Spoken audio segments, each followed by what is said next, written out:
Matt Engelbrecht. Matt, first things first, what's going on with this microburst? Yeah, let's go ahead and kind of demystify. You hear that, the word microburst, and really you just piece it together. Micro meaning small and burst being burst of air. So it's a small burst of air that gets created when rain-cooled air accelerates down to the surface. And as you know, when you stomp your feet, you can't go into the ground, so that air hits the ground and pushes out. Very localized, and a lot of times when we talk about the National Weather Service determining if it was straight line winds or a tornado, a lot of the damage, in fact, we were first alerting you to that storm right here on Friday. And I was talking to Jack about it. The damage, the trees are pushed down and they're not really swirling as much, or the damage isn't placed randomly. It's more of these trees being pushed down, kind of like the damage that you just saw there. So that was a microburst.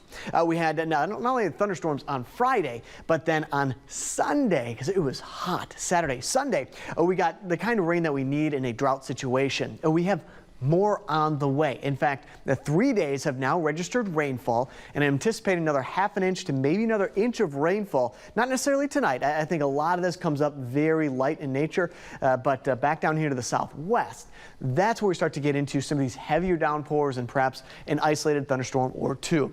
So again, rest of the night tonight, expect some cloudy, drizzly type conditions. Tomorrow morning, this is Tuesday at 8 a.m. Double check with Andrew. Start with your first alert weather forecast right here on WNDU as we get you set for another wet commute.